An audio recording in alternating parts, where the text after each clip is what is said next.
Screen share किया, आपको दिख रहा होगा। साउंड अगर कोई इशू है तो आप बोल सकते हो।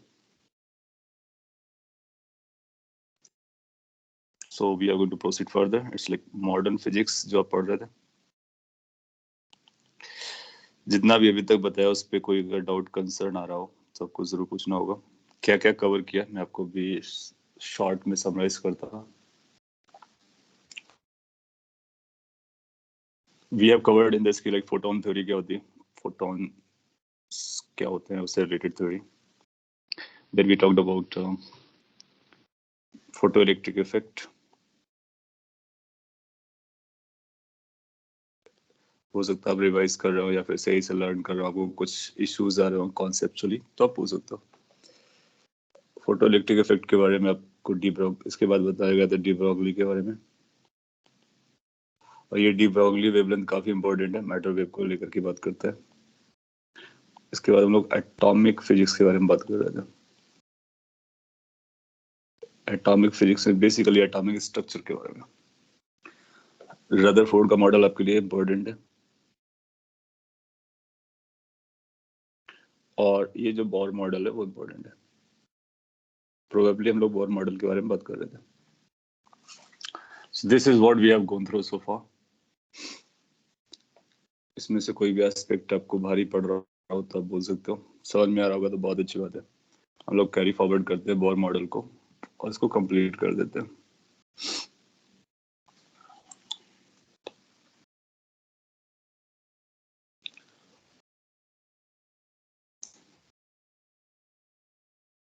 Seems like you people are able to digest this thing.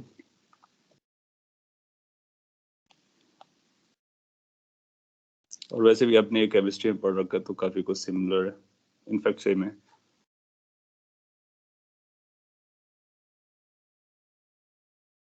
Bohr model के क्या हाइपोथेसिस थे, क्या अजम्पशंस थे, वो मैंने आपको बताया थे, अपने लिस्ट डाउन किए होंगे। उसके बेसिस पर कुछ कैलकुलेशंस भी करना होता है और जो रिजल्ट्स होते हैं उनको याद रखना होता है। सो लेट्स से कि हमारे पास कोई न्यूक्लियस है यहाँ पर, ये रदरफोर्ड ने आइडेंटिफाई कर लिया था। उसके बाद इसके सराउंडिंग में ऑर्बिट्स होते हैं। इन ऑर्बिट्स पे इलेक्ट्रॉन रहते हैं। अगर हमारे पास हाइड्रोजन एटम जैसा मॉडल है कोई, या हाइड्रोजन एटम का है या फिर हाइड्रोजन एटम जैसा है, that means having single electron. So this nuclei is positively charged और इलेक्ट्रॉन्स इसमें ऑर्बिट कर रहे होते हैं। अगर सिंगल इलेक्ट्रॉन है तो किसी एक ऑर्बिट पे पाया जाएगा, या इस फर्स्ट वाले पाया जा सकता है, या सेकेंड पर, या थर्ड पर, या इस तरह से आगे बढ़ते हैं। इनके ऑर्बिट को नाम दे देते हैं n=1 n=2, या इस तरह से k shell m shell l shell ऐसी बात करते हैं। सो इस इलेक्ट्रॉन के बारे में हम लोगों ने बात करना था कि इसकी रेडियस क्या होती है, इसकी वेलोसिटी क्या होती है, इसकी एनर्जी क्या होती है। ओके, रीशेयर के लिए करना है, मैं रीशेयर कर देता हूँ।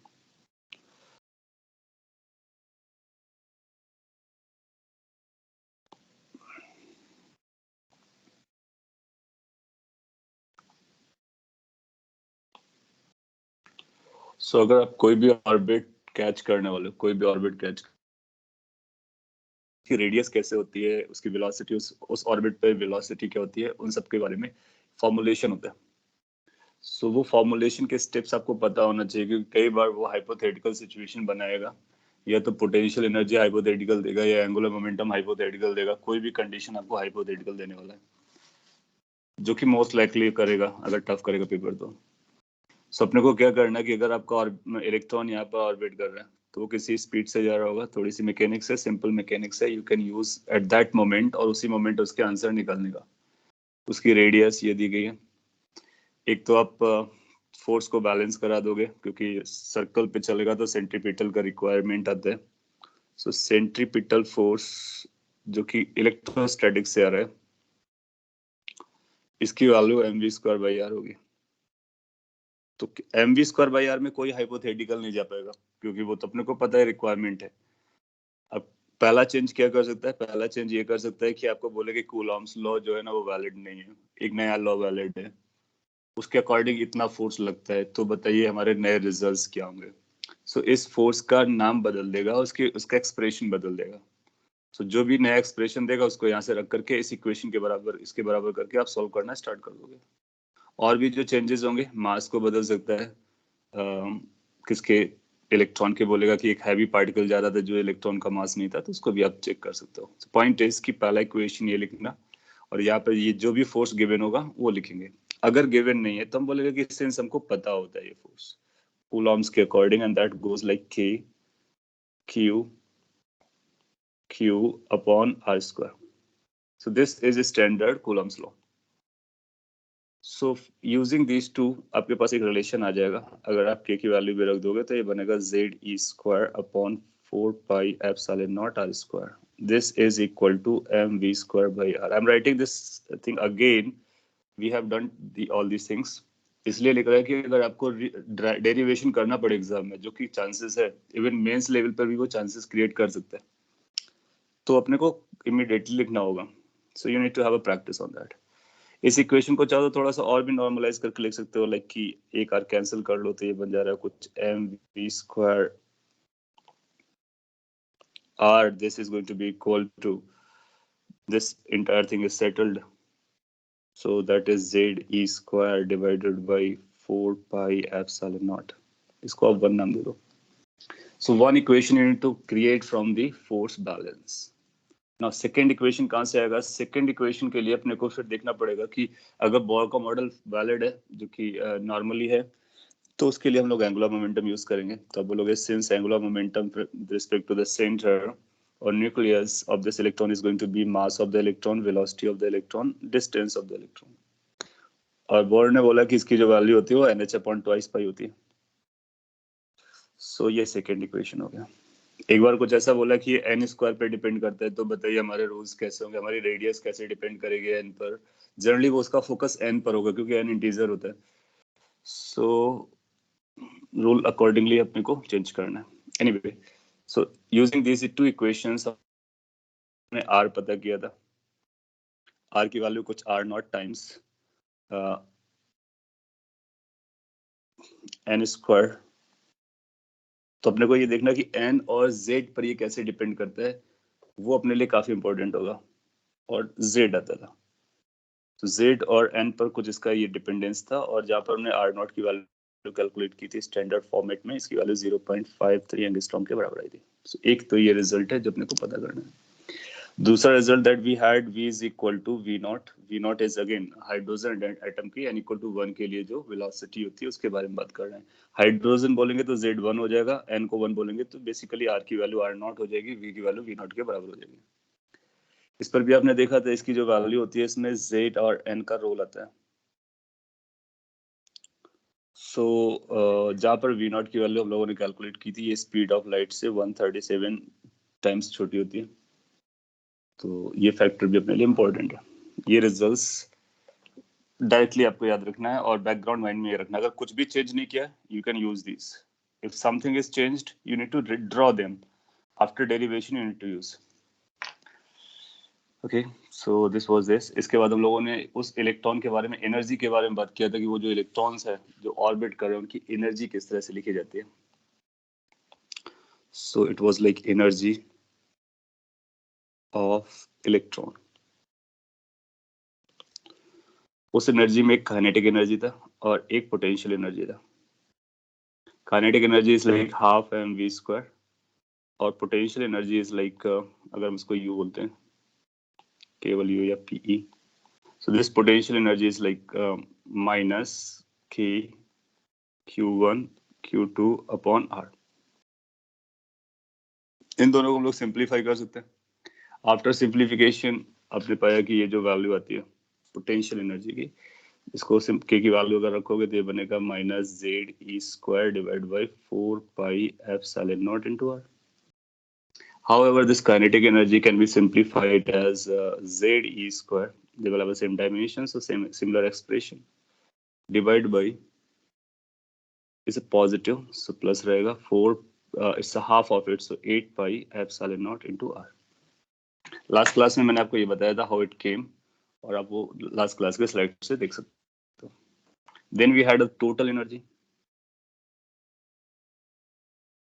So if we need to write total energy of electron,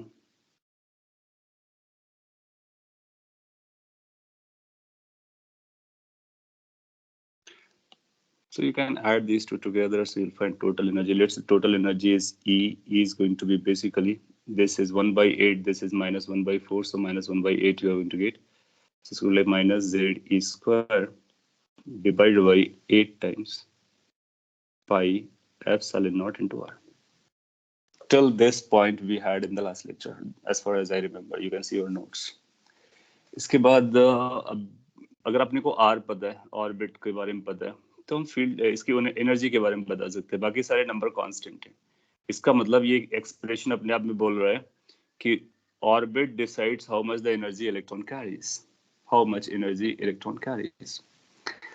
Now to write this energy in terms of n and z, हम r की वैल्यू को रख सकते हैं. Since r जो कि यहाँ पर यूज कर लिया था, r not n square z, अब चाहो तो r नॉट की वैल्यू भी रख लो. तो जो r का एक्सप्रेशन ओवरऑल बना था, दैट उसमें n स्क्वायर आता है, z तो आता है और r नॉट आता है. I ask you to remember those r naught expression as well, क्योंकि अगर कुछ मासेस या चार्जेस की वैल्यूज को चेंज करता है तो अपने को पता होना चाहिए. If you see the notes, कुछ ऐसा रहा होगा, e square sorry h square and the I need to recheck it. H square आता होगा and then epsilon naught. You can verify अगर इस पे कोई changes आ रहे हो तो, और some sort of pi m electron के charge के square. So this is the expression for R. इस expression को हम लोग यहाँ पर अगर substitute करेंगे तो E की value अपने को मिल जाएगी. ये सारे स्टेप्स स्किप किए जा सकते हैं, आपको फाइनल रिजल्ट बताया जा सकता है, लेकिन इश्यू कहाँ पर बनेगा अगर वो बीच में कुछ चेंज करता है. सो वो इश्यू बनेगा. उसको अगर अवॉइड करना है या फिर हैंडल करना है, so we need to know the steps. और ये बिलीव मी कि काफी इंपॉर्टेंट है. सो जब हम आर को यहाँ पे सब्सटीट्यूट करेंगे तो ये बन जाएगा अपने लिए कुछ ऐसा, minus Z e square divided by 8 pi epsilon naught into r. और r की प्लेस पर हम लोग रख रहे हैं h square epsilon naught divide by pi m e square into n square by z square, और z, simply z, not z square. So this is the expression of r that I have substituted over here. Further simplification will say something. Now हम z और n को अलग करना चाहते हैं, so you will find like कि minus there's going to be e square upside, और यहाँ से भी e square ऊपर जाएगा, तो you will find it's going to be e raised to power 4, and there's going to be m, so it's going to be like m e raised to power 4 divided by, in the denominator you'll find this pi was settled down, so there was 8 and epsilon naught square and h square. Check the calculation. Better would be कि जब आप खुद से करेंगे तो अपने को पता चलेगा कि yes, what you are doing is that correct. So ये जो नंबर है ये important नंबर है, into z square divided by n square. जिस तरह से हम लोग r नॉट बोलते थे, v नॉट बोलते थे, इसको भी हम लोग e नॉट जैसा कुछ बोल सकते हैं, क्योंकि ये नंबर क्लियर है कि क्या आने वाला है. सारे नंबर्स अपने को पता है. So it's like e is equal to minus e not z square divided by n square. So अगर हम लोग n को चेंज करते हैं या फिर z को चेंज करते हैं तो टोटल एनर्जी इलेक्ट्रॉन की कैसे चेंज करती है वो ये एक्सप्रेशन अपने को बताते हैं. नाउ ई नॉट का एक्सप्रेशन अगर आप ध्यान से ऑब्जर्व करेंगे तो मास ऑफ इलेक्ट्रॉन लग रहा है, चार्ज ऑफ इलेक्ट्रॉन लग रहा है, और एप्सिलॉन नॉट जो कि मीडियम डिसाइड करता है, h जो कि कांस्टेंट होता है. तो पॉइंट इसकी सारे नंबर्स अपने को पता है. तो अगर इन्हीं सारे नंबर्स को यूज करोगे तो ई नॉट की वैल्यू अपने को पता चल जाएगी. इसी को हम लोगों ने ई नॉट दिया. इसकी वैल्यू जब कैलकुलेट करते हैं, वैल्यूज को रख करके आप घर पे इसको वेरीफाई भी कर सकते हो. So it's comes out to be 13.6. Since इसकी यूनिट वही होगी जो फील्ड की, इसकी जो एनर्जी की यूनिट है, सो ये भी एनर्जी के टर्म में आता है, दैट मींस इलेक्ट्रॉन वोल्ट में आता है. सो 13.6 एक पॉपुलर नंबर है जो कि इस नंबर से बनता है, और इसकी वैल्यू ई नॉट के बराबर होती है. You can cross verify these numbers at home when you have a free time. वो आपकी कैलकुलेशन भी इंप्रूव करेगा. नो अगर वो कोई चेंज बनाएगा तो आपको बहुत केयरफुल रहना है। जैसे अगर उसने बोला कि इलेक्ट्रॉन हमारे पास ऐसा था जिसके पास 2e का चार्ज था, 2e का चार्ज था इंस्टेड ऑफ e, हाइपोथेटिकली, तो e नॉट में क्या फर्क पड़ेगा? So let me put place this as example. क्या आप बता सकते हो कि अगर बोर मॉडल में हम लोग यूज कर रहे होते और ये हमारा जो इलेक्ट्रॉन है, इलेक्ट्रॉन का चार्ज e ना होकर के ट्वाइस e रहा होता, तो ये जो ई नॉट की वैल्यू है बाकी सब वही रहता, बोर मॉडल और उसके जो हाइपोथेसिस है सब वैलिड रहे होते। सो ई नॉट की वैल्यू पे क्या फर्क पड़ता?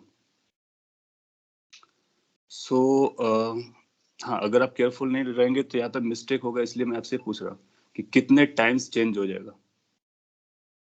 सो यू सी, अगर आपने कुछ ऐसा बोला 16 टाइम्स, जो कि आपने बोला मतलब ये नॉर्मली है, तो आपने क्या किया होगा, ई को टू ई से रिप्लेस कर दिया। That's what you are doing. But आपको ये ध्यान रखना, क्या ई को टू ई से रिप्लेस करना हमारा काम बनता है या नहीं। So that means we need to check कि क्या ये जो ई है, क्या whether this is coming because of electrons charge only और it is involving something else as well, क्योंकि ये बहुत प्रोन टू मिस्टेक है। आपने अगर इसको डायरेक्टली किया तो ये 2⁴ आप बोलोगे, तो 2⁴ आप कैलकुलेट कर लोगे तो 16 आएगा। तो जो ऑब्वियसली आप बोलने वाले हो 16 बोलने वाले हो, अगर आपने थोड़ा सा ख्याल नहीं किया तो।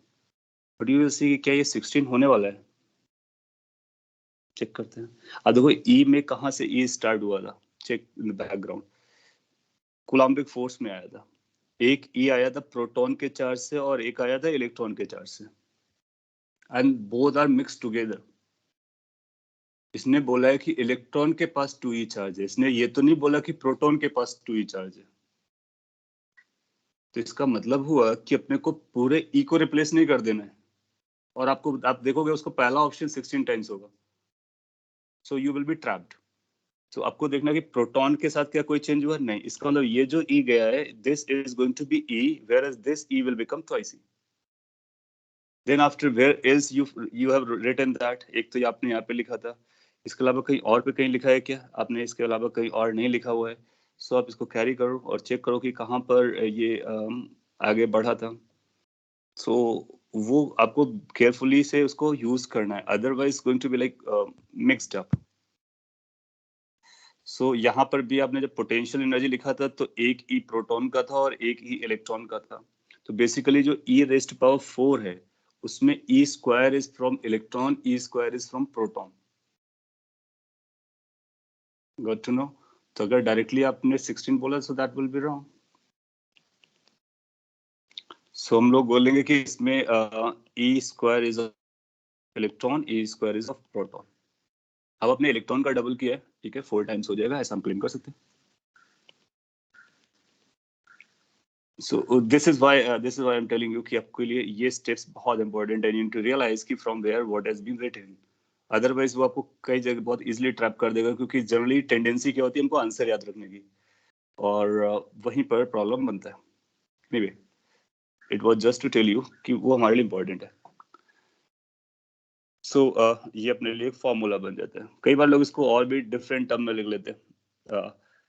डिफरेंट टर्म में लिखने का मतलब ये हमारे पास ई नॉट था, और इसको अगर मैं रीराइट करूं हमारे लिए आगे भी काम आने वाले, और में लगा करके E is going to be equal to minus m e raised to power 4 divided by 8 times epsilon naught square h square।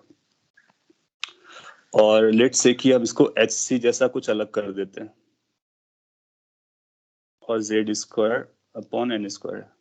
सो अगर हमने hc ऊपर किया तो hc को हम नीचे भी मल्टीप्लाई करेंगे, जब हम नीचे मल्टीप्लाई कर रहे होंगे तो ये कुछ ऐसा बन जाएगा, h और h मिलकर के h क्यूब हो जाएगा और c हो जाएगा। सो इसको एक ये नया नया टर्म हम इसको डिफाइन कर सकते हैं, इसको ये जो ब्रैकेट पे लिखा गया है, और इसको हम लोग r से लिखना स्टार्ट कर देते हैं। So this could be like E is equal to minus e naught को बटा दो, इस नंबर को लिखो, इसको r से लिखेंगे, that's called Rydberg constant. So it will be like RHC or RCH, whatever you write, this into z square upon n square। So either way you can remember depend upon the situation, और जैसा वो देगा उसको आप use कर सकते हो. सो ई की वैल्यू अगर अपने को ये दे दी गई, इस तरह से लिखा गया है तब भी चलेगा, इस तरह से याद रखोगे तब भी चलेगा. ई नॉट की वैल्यू अपने को पता चल रही है, यहाँ पर अपने को आर याद रखना होता है. सो जी आर की वैल्यू जो रहती है वो एक रेडबर्ग कांस्टेंट आपको पता होना चाहिए.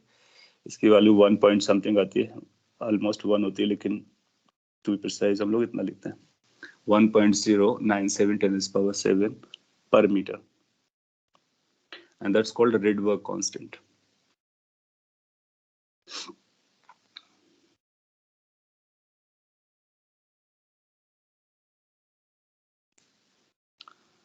इस तरह से लिखने का एक फायदा होता है, क्योंकि हम इस एनर्जी को एस बाई लेमडा से कंपेयर कर देंगे तो ये एस हमारा कैंसिल आउट हो जाएगा, तो लेमडा निकालना हमारे लिए काफी आसान होता है, जो अपने बामर और ये जो सीरीज बहुत सारे कैलकुलेट किए होंगे उसके लिए हेल्पफुल है. और आप इस फॉर्मेट में भी लिख करके याद रख सकते हो, बिल्कुल वेल वर्क करता है. इसका मतलब है आर को और ई को रिलेट करना चाहो तो ये जो ई था बेसिकली उसमें हमने एस से डिवाइड किया है. सो ई नॉट, ये पूरा का पूरा ई नॉट है. So we can claim like कि ई नॉट की जो वैल्यू है वो आर एस सी के बराबर होती है. सो अगर आप आर कैलकुलेट करना चाहते हो तो यहाँ से भी कैलकुलेट कर सकते हैं, E naught upon H C. So that's also going to be valid. Copy कर लीजिए नंबर्स को. आपने कुछ लिखा है sir, but to balance out Z also double. क्या है ना कि जब मैंने क्वेश्चन आपको पूछा था तो मैंने कुछ हाइपोथेटिकल जैसे वर्ड यूज किए थे. तो अगर वो हाइपोथेटिकल बोलता है आपसे ना, तो वो जो चेंज करने को बोलता है केवल आप वही चेंज करोगे और बाकी आप जो भी आपके पास है उसको अप्लाई करोगे. So since that was hypothetical scenario, so it might be said कि like सब कुछ वही था जो पहले था, केवल इलेक्ट्रॉन का चार्ज E ना होकर के 2E हो गया है. That's what I asked. So आपको केवल इलेक्ट्रॉन के चार्ज को बदलना है, बाकी सबको वही मानना है जो चल रहा था. Because that was a hypothetical situation, right? और फिर अपने को उस पर एक्स्ट्रा दिमाग नहीं लगाना है कि लाइक वो इलेक्ट्रॉन का चार्ज बदला है तो प्रोटॉन के साथ क्या हुआ होगा. उसने वो बोलेगा फिर क्लियरली कि बाकी सब चीजों को आपको वही मानना है. वो बेसिकली ये टेस्ट करना चाहता है कि क्या आप उसके डेरिवेशन को जानते हो कि कहाँ पर उसका इन्वॉल्वमेंट आ रहा है चार्ज के, इलेक्ट्रॉन के चार्ज का. और ऐसा आपसे पूछते हैं बिल्कुल. तो आपको कई बार क्या होता है कि ना हम एक्स्ट्रा सोचना स्टार्ट करते हैं, तो we need to have a boundary की जितना उसने बोला है हाइपोथेटिकल बोला है, दैट मींस हाइपोथेटिकली अगर वो मान रहा है तो हम लोग उसके अकॉर्डिंग चलेंगे और आंसर करेंगे.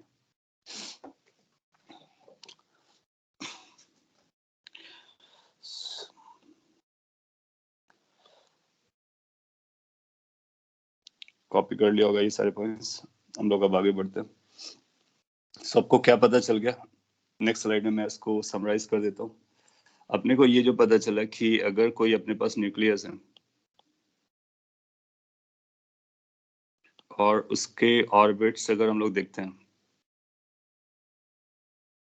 बोर मॉडल के अकॉर्डिंग, रेडियस के बारे में बात करते हैं कि इलेक्ट्रॉन कहाँ कहाँ पाया जा सकता है. सो अलग अलग रेडियस आपको मिलेंगे. नाउ जो फर्स्ट रेड, अगर उसको हम लोग R1 R2 R3 के नाम से दें, सो जो फर्स्ट रेडियस आएगी that is going to be equal, let time write for hydrogen atom, so that अपने को ये पता रहे Z की वैल्यू कितनी है. Z की वैल्यू 1 है. हाइड्रोजन लाइक आइटम्स में और भी कोई आ सकता है, जैसे हीलियम He+ आएगा तो आप उसको Z को 2 ले लोगे, Li++ होगा तो Z ले लोगे, और जो भी देगा उसका Z अपने को पता रहेगा. मोरओवर अगर हम फर्स्ट ऑर्बिट की बात करते हैं, फर्स्ट ऑर्बिट तो n अगर हमने 1 लिया तो उसकी जो रेडियस आएगी वो R0 के बराबर आ जाएगी. अगर उसकी वेलोसिटी के बारे में बात करोगे तो वेलोसिटी कितना आएगा फर्स्ट ऑर्बिट की, सबको वेलोसिटी का फॉर्मूला याद आना चाहिए, Z/n होता है. तो ऑफ कोर्स ये V0 के बराबर ही रहेगी. एनर्जी के बारे में बात करोगे, टोटल एनर्जी कितना आएगा, तो -13.6 इलेक्ट्रॉन वोल्ट आ जाएगा. यस सर अभी आपने बोला Li+ और जो Be2+ जो है वो उसमें फिर तो इलेक्ट्रॉन्स कम है, तो फिर वो 13.6 की वैल्यू कम हो जाएगी ना. हाँ, वो फिर ये ना अपने पास ये फॉर्मूला है ना उसके लिए, तो उसके अकॉर्डिंग उसका Z रखेंगे. नहीं सर, पर उसमें पॉजिटिव चार्ज आया है तो फिर उसमें इलेक्ट्रॉन कम हो जाएंगे, तो फिर ई नॉट की वैल्यू कम हो जाएगी, मतलब ई नॉट की वैल्यू बदल जाएगी ना। देखो कैसे कैसे अपने को कैरी फॉरवर्ड करना है। ई नॉट इज अ नंबर जो को 13.6 आता है, और उसके साथ z और n को हम लोगों ने अलग कर लिया। तो यहाँ पे दो चीजों को हम लोग लेकर के चल रहे हैं, एक डिफरेंट एटम्स को। so if any other atom is going to come in, so उस एटम का z इसमें क्या इन्फ्लुएंस डालने वाला है वो बता देगा। सर मतलब मैं बोल रहा कि ई चेंज हो जाएगा ना, तो अब भी आपने जो दिया 16 टाइम्स जो नहीं था उसका आंसर, ऐसा ही अगर ई चेंज हो जाएगा ना, क्योंकि पॉजिटिव हाँ, चार्ज आ गया। ई चेंज हो जाएगा, ऑफ कोर्स ई चेंज हो जाएगा, क्योंकि z आ जाएगा तो अपना ई चेंज हो जाएगा, लेकिन ई नॉट वही सर रहेगा। स्मॉल ई, सर स्मॉल ई वो चार चार चेंज हो हाँ, जाएगा। तो स्मॉल ई चेंज नहीं होगा मैन, स्मॉल ई तो ई रहता है। क्या चेंज होगा, ये z चेंज होगा, सी है। यही इसी के लिए तो आप वरी कर रहे हो ना। इलेक्ट्रॉन के चार्ज पे तो कोई फर्क नहीं पड़ता है, नंबर ऑफ प्रोटॉन्स कितने होंगे उसके अकॉर्डिंग इसका पॉजिटिव चार्ज चेंज हो जाएगा। That's what you are trying to say ना। So for that sake we are using z। Sir वो पॉजिटिव चार्ज का मतलब आ गया क्या उसमें, पॉजिटिव चार्ज है इसमें आ गया। मैं आपका क्वेश्चन अभी तक क्लियर नहीं समझ पाया कि एक्जैक्टली क्या जानना चाह रहे हो। सर अभी अभी क्लियर हो गया सर। हो गया, ठीक है। तो वो जेड उसका ख्याल कर रहा है, तो इसलिए ये जो बनाया गया है वो सभी हाइड्रोजन लाइक एटम बोलने का मतलब जिसके पास एक ही इलेक्ट्रॉन हो। क्योंकि आप देखो ना कि जब हमने यहाँ पे एनर्जी निकाला, इंटरेक्शन निकाला है, तो केवल न्यूक्लियस और इलेक्ट्रॉन के बीच में निकाला है। कोई अगर और इलेक्ट्रॉन होगा तो फिर इसका भी इंटरेक्शन और इसका भी इंटरेक्शन अपने को काउंट करना चाहिए। सो सिंगल इलेक्ट्रॉन मॉडल के लिए ये ट्रू है। इसके बाद मैं जो बोल रहा था कि जो E1 आएगा, E1 की वैल्यू अपने को ये पता चल जाएगी, 13.6 इलेक्ट्रॉन वोल्ट हो जाएगी हाइड्रोजन एटम के लिए। n इक्वल टू 1 पर ये डिटेल्स है हमारे पास। अब आपको R नॉट पता होता है, V नॉट पता होता है, ये E नॉट है, E नॉट भी नोन था, उसकी वैल्यू आप यूज कर सकते हो। ना पॉइंट इसकी, जब आप n इक्वल टू 2 पर जाते हो तो चेंजेस किस तरह से आते हैं वो दिखते हैं। जब हम सेकेंड लेवल पर जाएंगे तो आपको R2 की वैल्यू जो मिलेगी ना, आप देखोगे R का जो एक्सप्रेशन में n² आता है। सो ये जो दूसरा रेडियस मिलेगा वो आर नॉट के बाद सीधे 4r0 मिलेगा। दैट मीन्स या तो हमारा इलेक्ट्रॉन आर नॉट की रेडियस पर होगा, अगर उस पर नहीं पाया गया तो ये 4r0 की रेडियस पर होगा। मतलब ये 2r0 पे भी नहीं आ सकता है, 3r0 पे भी नहीं आ सकता है, फ्रैक्शन पे तो आ ही नहीं सकता है। That's what the bore assumption was कि लाइक कुछ ऐसे स्पेसिफिक ऑर्बिट्स होते हैं जहां पर एनर्जी का लॉस नहीं होता है, और वो स्पेसिफिक ऑर्बिट्स की रेडियस कुछ ऐसे चल रही होती है। और अगर ये n इक्वल टू 2 पर इतना रेडियस है, यानी 4 टाइम्स नेक्स्ट रेडियस आती है, तो वेलोसिटी के बारे में क्या ख्याल है। तो वेलोसिटी आप पाओगे कि वेलोसिटी के एक्सप्रेशन में आप देखोगे कि z की n की वैल्यू डिनोमिनेटर पर आती है, so it will be reduced. That means it will be half of this. तो आपसे पूछ सकता है कि फर्स्ट ऑर्बिट और सेकंड ऑर्बिट पे चलने वाले इलेक्ट्रॉन्स की स्पीड का रेशियो क्या है। We can find it out. We can also find it out कि फर्स्ट ऑर्बिट और सेकंड ऑर्बिट की रेडियस का रेशियो क्या है। It's like 1:4, not 1:1. So R naught से directly 4 R naught. This is the spatial orbit, stationary orbit, जहां पर electrons रहते हैं, जा सकते हैं। सो अगर यहाँ पर मैं दिखाऊं तो अगर इस रेडियस को आप R naught बोलते हो, सो ये जो रेडियस है next, that's going to be 4 R naught. You can catch कि what this third is going to be. 4 R naught के बाद जो नेक्स्ट रेडियस अपने को मिलने वाली है, that is going to be n² factor से जाता है, तो n की वैल्यू 3 रखोगे, 9 R naught मिलेगी। इसका मतलब 9r0 और 4r0 के बीच में कोई भी ऐसा रेडियस नहीं होगा जहां पर इलेक्ट्रॉन ऑर्बिट कर सकता है। बहुत बड़ी बात है। Like you got to know कि ऑर्बिट्स एक स्पेसिफिक रेडियाई के एक पैटर्न पे चल रहे होते हैं, और वहीं पर स्टेशनरी ऑर्बिट्स बनाते हैं, और ये वैलिड हुआ बाद में। फिर अपने को E2 निकालना होगा, देन यू विल से कि माइनस ये n² z² अपॉन n² से चलता है, तो इसमें 4 से डिवाइड कर दोगे, so that's going to be like 13.6 divided by 4 electron volt. इसकी वैल्यू आ जाएगी -3.4 इलेक्ट्रॉन वोल्ट।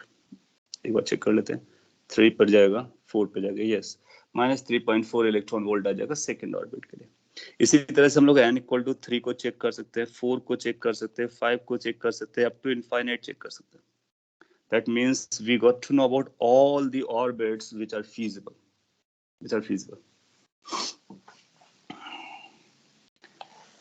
So ये जस्ट एक्सप्लेन किया कि किस तरह से उनके रेडियस और वो सब चल रहा होता है, वेलोसिटी और एनर्जी। और हाइड्रोजन एटम बोलेगा तो आप जेड को 1 ले लोगे, हाइड्रोजन लाइक एटम बोलेगा तो फिर उसका जेड बदल जाएगा। जेड बदलने से चीजें बदलती हैं, you can think of and how Z के एक्सप्रेशन डिसाइड कर रहे होंगे तीनों केसेस के लिए, वेलोसिटी के लिए भी, रेडियस के लिए भी और एनर्जी के लिए भी। ओके, आई थिंक काफी डिटेल में मैंने आपको बता दिया। अब इस एनर्जी के बारे में बात कर लेते हैं। एनर्जी जो है वो बहुत इंपॉर्टेंट है और इस पर क्वेश्चंस बहुत आते हैं। एनर्जी स्पेक्ट्रम भी बोल सकते हैं इसको। सो एनर्जी को लेवल्स में दिखा देते हैं, कई तरह से इसके डिनोट करने के तरीके। इस तरह से कुछ लाइंस ड्रॉ करते हैं और इसको बोलते हैं कि ये अलग अलग ऑर्बिट्स की हम लोग एनर्जी को ड्रॉ कर रहे हैं, अलग अलग ऑर्बिट्स की, और बता रहे हैं, बेसिकली पिक्टोरियली रिप्रेजेंट कर रहे हैं। And we need to remember as well as we need to understand कि इसका क्या मीनिंग होता है। इन केस आप एनर्जी लेवल्स को दिखाना चाहते हो तो आप इस तरह से दिखा सकते हो। ये रफ कुछ बनाने की कोशिश चल रही है।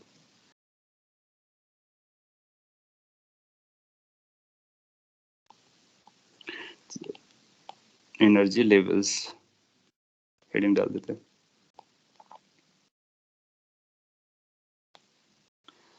ना ये इंडिकेट कर रहा होता है n=1 ऑर्बिट के बारे में। This is indicating n=2 orbit, this is indicating n=3 orbit, then n=4 orbit, then n=5 orbit, and up to n tending to infinity. So these are different levels where electron can reside. So किसी electron की energy या electron या फिर n=1 पर होगा, that means first orbit पर, 2 पर होगा, दैट मीन्स सेकेंड ऑर्बिट पर, जो यहाँ पर इस तरह से बनाया था, n=3 या फिर n=4 या इसी ऑर्डर पे ये जा रहा होगा। Somebody's mic is open.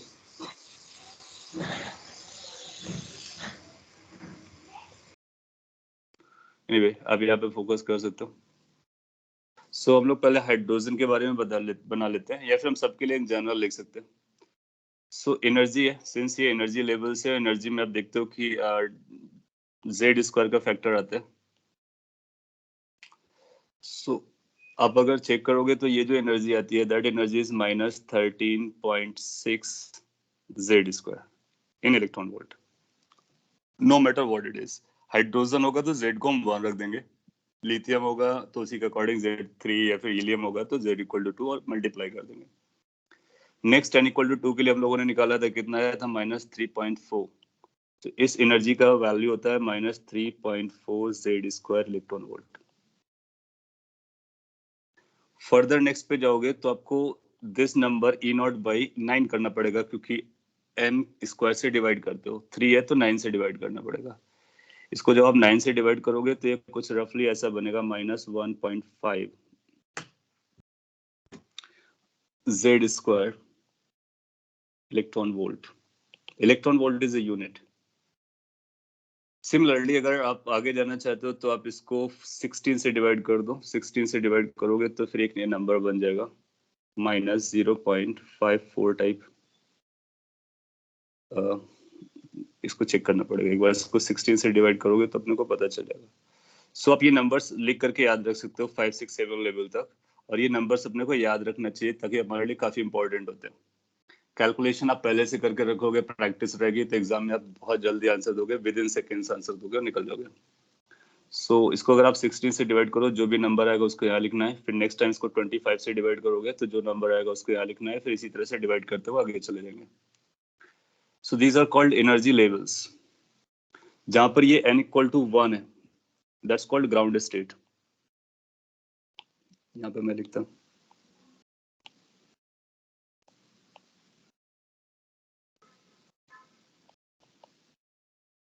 और n equal to 2 is excited level. So excited level start from n equal to 2. So n equal to 2 is known as first excited state.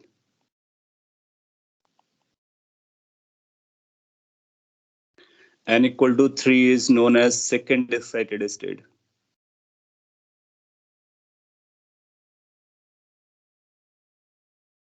Excited state. Similarly, third excited, 4 excited, 5 excited. तो कोई भी excited level आपको पता होगा तो उसका nomenclature n से हम रिलेट करने वाले हैं। और अगर आपका इलेक्ट्रॉन यहाँ पे पाया जाता है n इक्वल टू 1 पर तो उसके पास ये एनर्जी है। अगर n इक्वल टू 2 पर पाया जाता है तो उसके पास ये एनर्जी, टोटल एनर्जी। सो ये एनर्जी हमने को पता करनी है। ये इस तरह से डायग्राम इसलिए बनाते हैं कि हमारे लिए बहुत इंपॉर्टेंट है। ये क्या करता है, इनको बताता है कि अगर इलेक्ट्रॉन सेकंड लेवल से फर्स्ट लेवल पर आएगा या फर्स्ट से थर्ड पे जाएगा या किसी और लेवल से किसी और लेवल पर आएगा तो अपने को कितना फोटॉन्स मिलने वाला, फोटोन का कितना एनर्जी मिलने वाला है या फिर वेवलेंथ मिलने वाला है या फिर उसकी फ्रीक्वेंसी क्या होगी। सो बेसिकली हम फ्रीक्वेंसी, वेवलेंथ और एनर्जी मेजर कर सकते हैं इमिटेड और एब्जॉर्ब फोटॉन्स के बारे में। अब कब फोटोन इमिटेड होगा, कब फोटोन एब्जॉर्ब होगा, उसके बारे में बात करेंगे। आप चाहो तो इसको पहले ड्रॉ कर लो और ये नंबर्स आप चाहो तो फीड कर लो। एक छोटा सा क्वेश्चन मैं आपसे पूछता हूँ, आपको वो आंसर करना है। और अगर हाइड्रोजन होगा तो फिर ये जेड लिखने की जरूरत नहीं है क्योंकि वो 1 हो जाएगा, अदरवाइज आप जेड के साथ यूज करने वाले हो।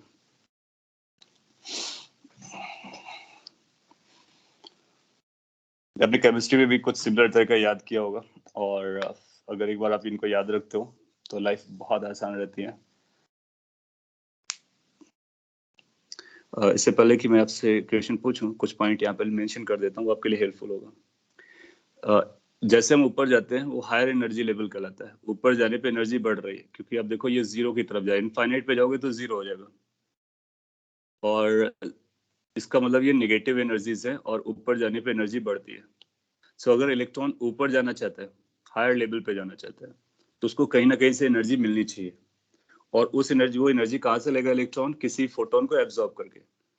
हम लोग बात कर चुके कि जब फोटोन इलेक्ट्रॉन के पास आएगा तो इलेक्ट्रॉन उसको एब्जॉर्ब कर लेता है और एब्जॉर्ब करने के बाद उसके पास एनर्जी आएगी तो वो हायर लेवल पे जा सकता है। सो जब एनर्जी एब्जॉर्ब करके इलेक्ट्रॉन हायर लेवल पर जाता है तो हम उसको बोलते हैं कि ये एब्जॉर्प्शन हुआ है। एब्जॉर्प्शन हुआ है लाइट का बोलो या फिर रेडिएशन का बोलो या फिर इलेक्ट्रोमैग्नेटिक वेव का बोलो या फोटोन को बोलो, उनको एब्जॉर्ब कर लिया है। जब इलेक्ट्रॉन हायर लेवल से नीचे आएगा इसका मतलब उसकी एनर्जी डिक्रीज हुई है। That means energy has gone somewhere. That means वो एनर्जी फोटॉन्स के फॉर्म में बाहर निकला हुआ है, उसको इमिशन कहते हैं। तो जब इलेक्ट्रॉन नीचे आता है तो इमिट करता है और जब इलेक्ट्रॉन ऊपर जाता है तो एब्जॉर्ब करता है।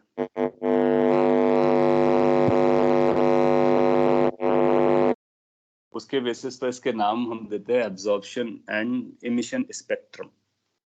सो यहाँ पर उसके बारे में एक स्टेटमेंट लिखते हैं तो वो अपने को समझ में भी आएगा। एब्जॉर्प्शन स्पेक्ट्रम और इमिशन स्पेक्ट्रम। सो पहले एब्जॉर्प्शन स्पेक्ट्रम के बारे में बताते हैं।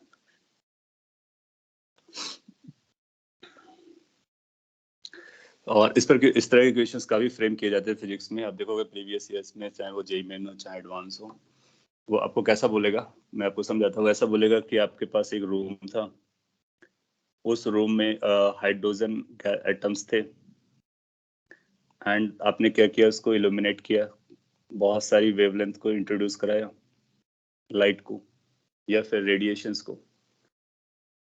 तो उसके बाद आपको स्क्रीन पे आपने देखा, यहाँ पर स्क्रीन लगा हुआ था, ध्यान से समझना है, बहुत इंपॉर्टेंट पॉइंट है। स्क्रीन लगा हुआ था, यहाँ से रेडिएशंस आ रहे थे और जब स्क्रीन पर ये रेडिएशंस, ये लाइट्स पड़े या फिर जो भी जब हम लोग लाइट के बारे में बात करते हैं क्योंकि लाइट हमको दिखती है स्क्रीन पर, अल्ट्रा वायलेट और इंफ्रारेड वगैरह वो दिखते नहीं है।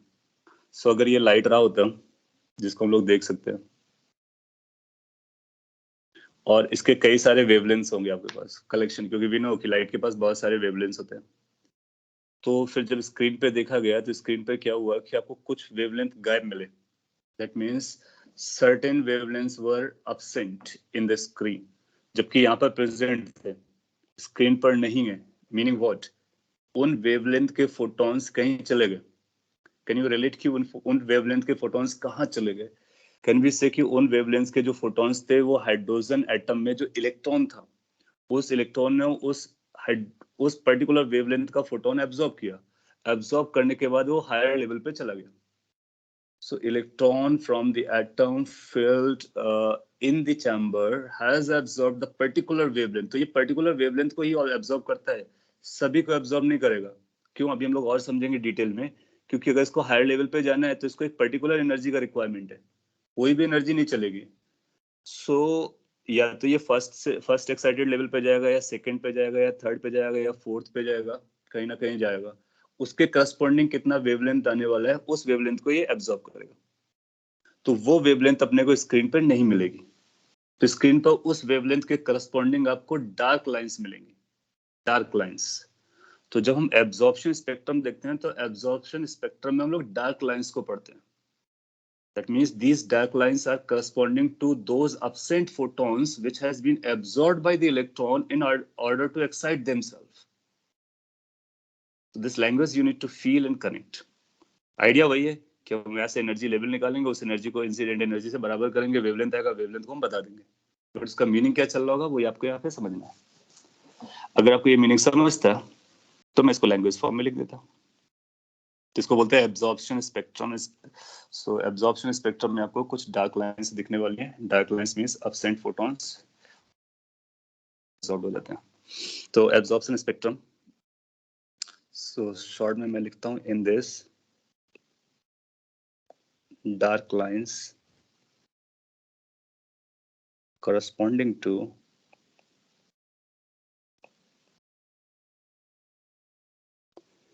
photons or corresponding to absent photons.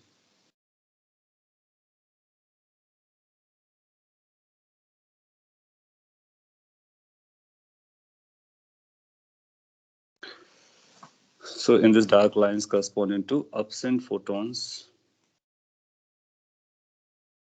are observed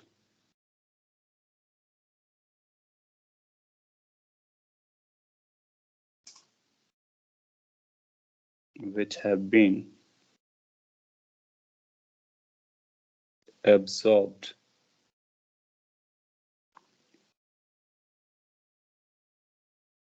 by electron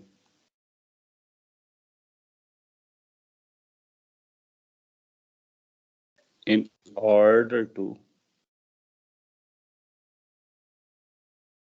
go to higher energy level.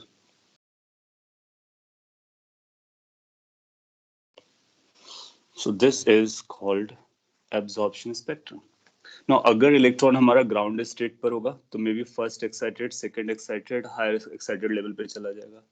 अगर इलेक्ट्रॉन फर्स्ट एक्साइटेड स्टेट पर होगा तो और भी हायर लेवल पे चला जाएगा. फर्दर हायर होगा तो और भी हायर लेवल पे चला जाएगा. तो आपको सारे पॉसिबिलिटीज देखने के कौन कौन से वो एब्जॉर्ब कर सकता है. कौन कौन से एब्जॉर्ब कर सकता है वो डिपेंड करेगा उसका इनिशियल स्टेट क्या था और फ्यूचर में अवेलेबल स्टेट्स कौन कौन से हैं. और अगर उसको ज्यादा एनर्जी मिलेगा तो वो इनफाइनाइट लेवल तक भी जा सकता है. इनफाइनाइट लेवल तक. इनफाइनाइट लेवल का बोलने का मतलब हुआ ये जो आपका इलेक्ट्रॉन था इस ऑर्बिट से इनफाइनाइट ऑर्बिट पे चला गया. दैट मींस वो एटम से बाहर निकल गया. दैट मींस एटम आयनाइज हो गया, उसका आयनाइजेशन हो गया. That means it has escaped from this atom itself. So it can also leave the atom. अगर उसके पास इतना टोटल एनर्जी गैप मिल गया, दैट मींस कितना एनर्जी मिल गया हाइड्रोजन के लिए. अगर 13.6 इलेक्ट्रॉन वोल्ट का एनर्जी आप दे दो सो इलेक्ट्रॉन छोड़ करके बाहर चला जाएगा क्योंकि उसको जीरो तक जाना अलाउड है और इसका मतलब इनफाइनाइट ऑर्बिट पे चला जाएगा. तो उसी को हम लोग आयनाइजेशन एनर्जी भी बोल देते हैं. अगर आपको ये समझ में आ गया तो इसको दिखाते कैसे हैं मैं यहीं पर ड्रॉ करके बताता हूँ. तब तक इसको कॉपी कर सकते हो, फील कर सकते हो. और अगर इस लैंग्वेज से आप यूज्ड हो तो बहुत अच्छी बात. होपफुली आप यूज्ड हो गए क्योंकि केमिस्ट्री में सिमिलर स्टोरीज आपको बताई गई होंगी.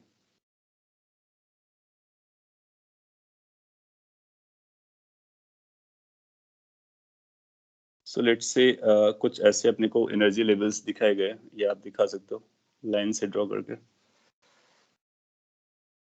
और ये n इक्वल टू 1 था, n इक्वल टू 2 था, n इक्वल टू 3 था, एंड n इक्वल टू 4 था, एंड सो ऑन, ऊपर भी स्टोरी चलती रहती है। सो ग्राउंड स्टेट वाला जो इलेक्ट्रॉन है वो इस तरह से जाएगा।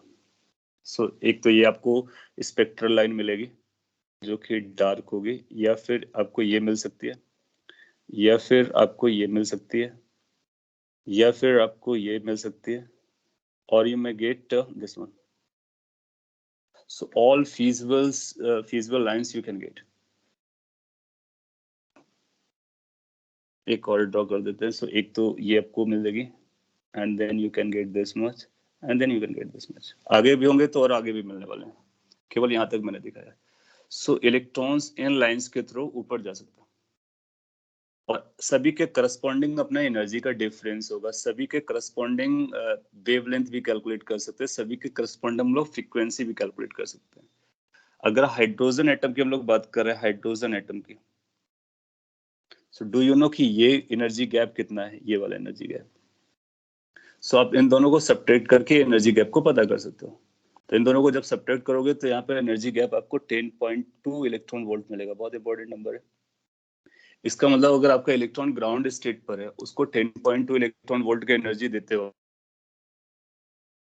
फोटॉन्स देते हो, तो एब्जॉर्ब करके वो फर्स्ट एक्साइटेड स्टेट पे चला जाएगा। और भी इंपॉर्टेंट पॉइंट जो भी आपसे पूछता है, अगर अपने पास इलेक्ट्रॉन था यहाँ पर, आपने उसको 10.2 इलेक्ट्रॉन वोल्ट का एनर्जी दिया, तो वो इस लाइन के थ्रू यहाँ पे पहुंच जाएगा।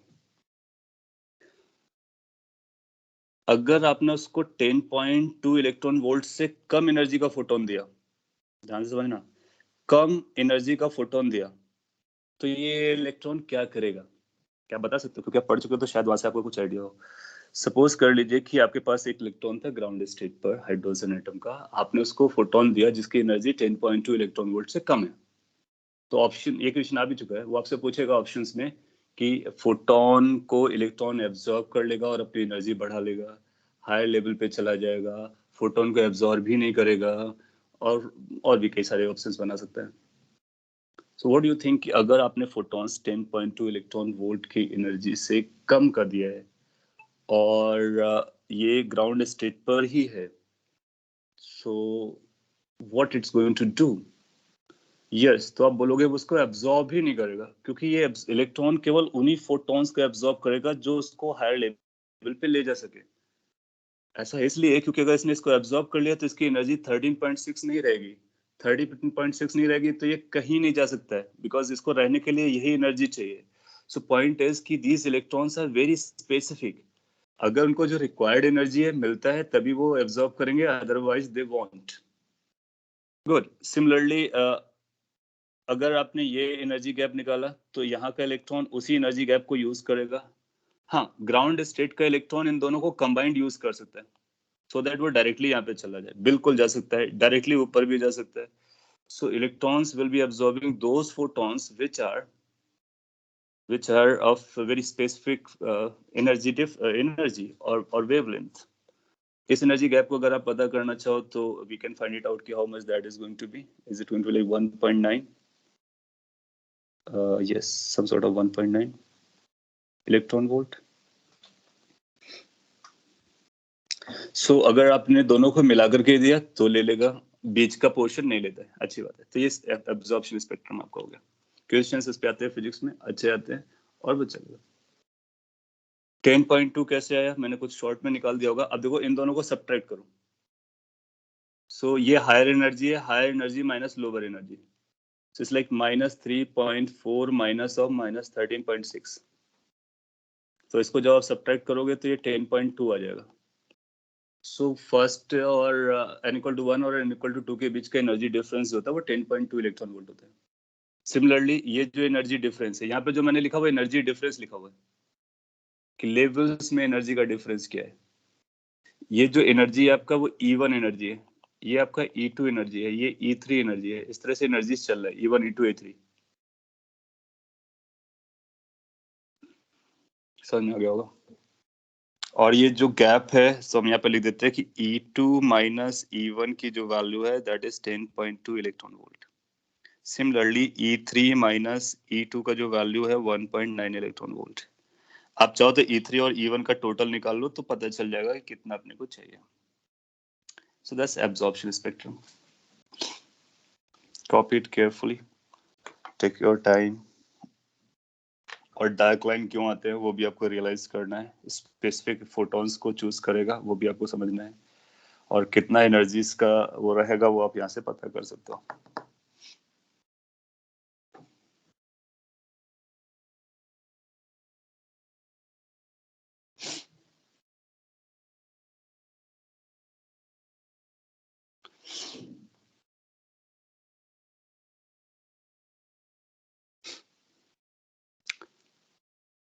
एक छोटा सा क्वेश्चन से फ्रेम कर देता हूँ, इसी पे फ्रेम कर देता हूँ एब्जॉर्प्शन पे।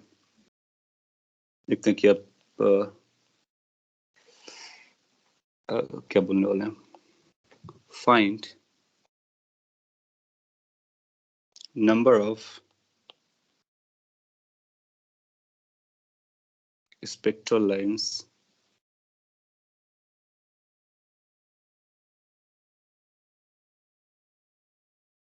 स्पेक्ट्रल लाइंस का मतलब होता है ये लाइंस को हम काउंट करते हैं।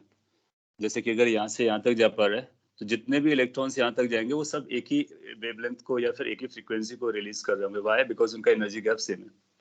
और अब जानते हो कि बोर्ड ने माना था कि En माइनस मतलब E2 minus E1 is equal to h c by lambda, तो वहां से हम लोग लेमडा निकाल सकते हैं।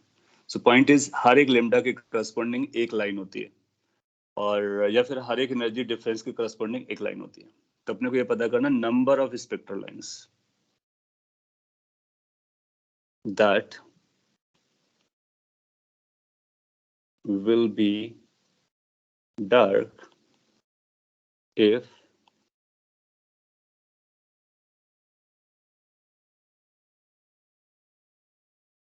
photons of energy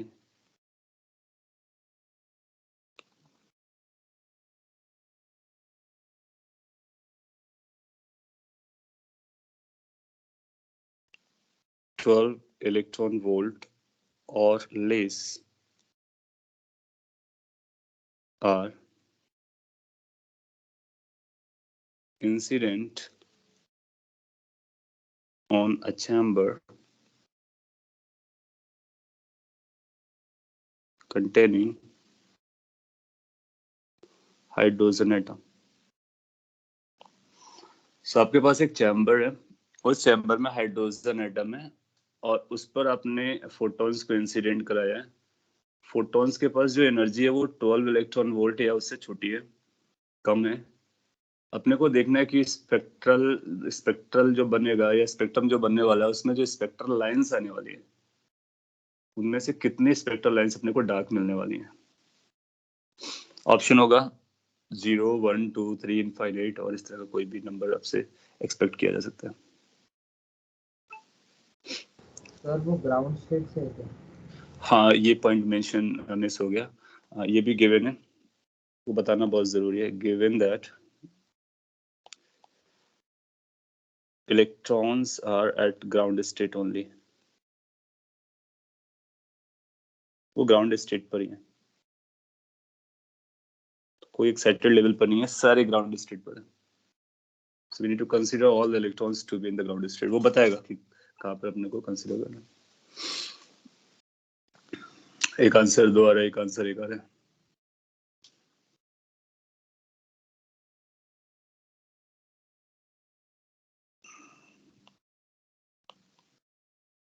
तो बेसिकली इसी चीज का यूज आ रहा है।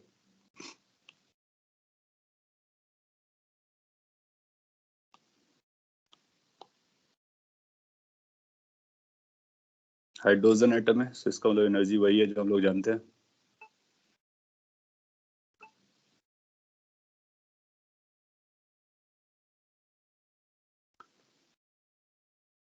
सो यू विल फाइंड कि इसका जो एनर्जी था वो -13.6 इलेक्ट्रॉन वोल्ट था, ये -3.4 इलेक्ट्रॉन वोल्ट था हाइड्रोजन के लिए, और उसके ऊपर 1.5 इलेक्ट्रॉन वोल्ट जैसा कुछ था, और स्टोरी आगे बढ़ती रहती है।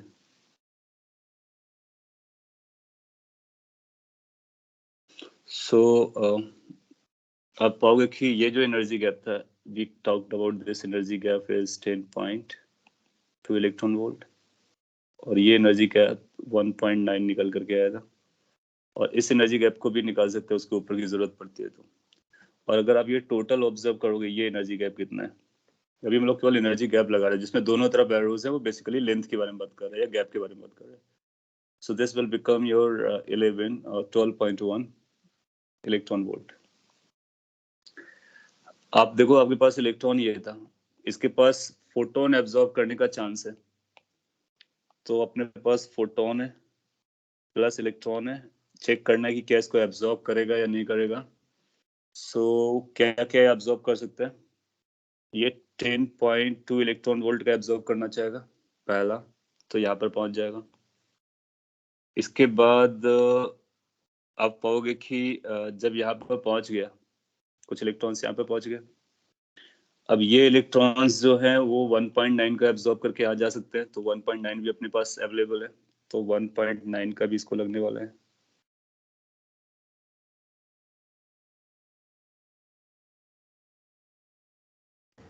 सर पर ग्राउंड स्टेट से बोला है ना। हाँ, तो सबको इसमें अपने को रिस्ट्रिक्ट करना पड़ेगा इस तरह से, अदरवाइज बहुत आगे निकल जाएंगे। वो लैंग्वेज फ्रेम करेगा कि अपने को आगे बढ़ाना है नहीं बढ़ाना है, तो केवल ग्राउंड स्टेट्स अपने को अगर काउंट करना हो तो फिर हम इसको हायर लेवल को कंसिडर भी नहीं कर रहे। सो अगर केवल सारे ग्राउंड ऐसा बोलेगा given that all are in the ground state, और ग्राउंड स्टेट से ही अपने को मेजर करना है, सो फिर दूसरा इसके पास जो स्कोप है वो यहाँ पर जाने का। तो दूसरा कितना वो एब्जॉर्ब कर सकता है, 12.1 इलेक्ट्रॉन वोल्ट। इसके बाद अगर हायर लेवल पे जाना चाहेगा तो थोड़ा सा और एनर्जी इसको चाहिए होगी, बट हमारे पास मैक्सिमम लिमिट कितना है, 12 इलेक्ट्रॉन वोल्ट का। तो आप पाओगे कि दिस कैन बी एब्जॉर्ब्ड, सो ये फोटोन एब्जॉर्ब हो जाएगा, ये अवेलेबल ही नहीं है उसके पास। इसका मतलब आप पाओगे कि केवल एक ही आपको स्पेक्ट्रल लाइन नजर आएगी जो कि ग्राउंड स्टेट से फर्स्ट एक्साइटेड लेवल पे जा रही होगी, और अगर वो हायर को काउंट कराएगा तो फिर अपने को आगे की एनर्जीज को देख करके चेक करना पड़ेगा, और जनरली वो रिस्ट्रिक्ट करेगा आपको कि ग्राउंड स्टेट से ही जो हमारे एक्साइटेशंस हैं केवल उन्हीं को काउंट कीजिए। So we need to count only those excitations that are taking place from the ground state only. So अगर ग्राउंड स्टेट ओनली होगा तो हम आंसर 1 देने वाले हैं। ब्रैकेट में लिख देता हूँ फ्रॉम ग्राउंड स्टेट ओनली।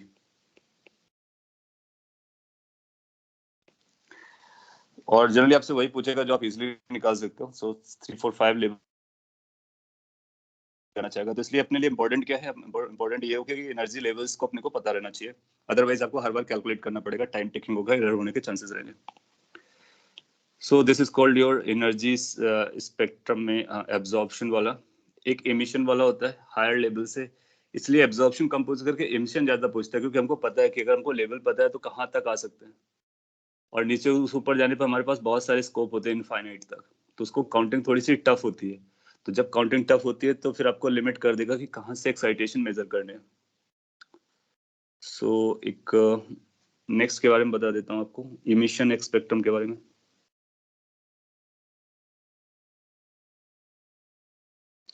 ये आपको समझ में आ गया होगा, अगर नहीं आ रहा है तो इस पर कोई डाउट है तो आप पहले पूछ लीजिए, इतना जल्दी भी हम लोग रिमूव करना चाहेंगे, और अगर क्लियर है तो फिर आगे बढ़ते हैं।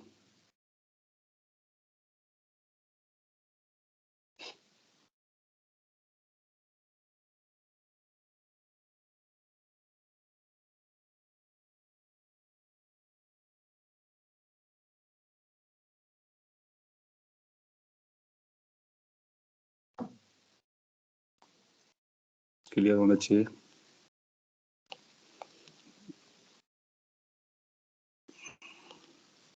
Next is we can say emission spectrum.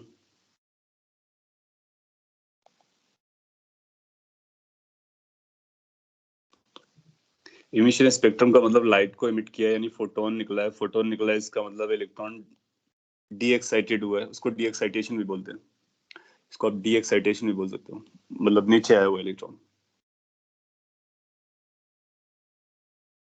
किस तरह से लैंग्वेज लिखी थी इसी को रिपीट कर देते हैं। सो इसको बोलेंगे इट इज ब्राइट, वो डार्क था, ये ब्राइट है, bright lines observed corresponding to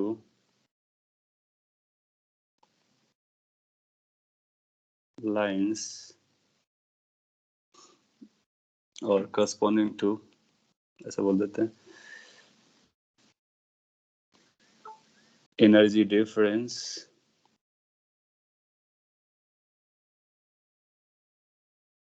of levels when electron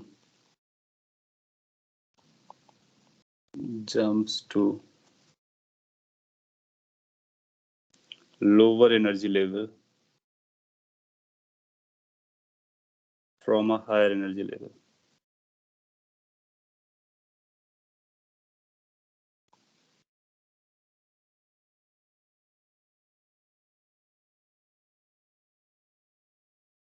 So जब किसी हायर एनर्जी लेवल से लोअर एनर्जी लेवल पे जंप करता है उस समय जो आपको ब्राइट लाइट मिलती है उसी को हम लोग बोलते हैं emission spectrum. That means light has been emitted. See the previous one.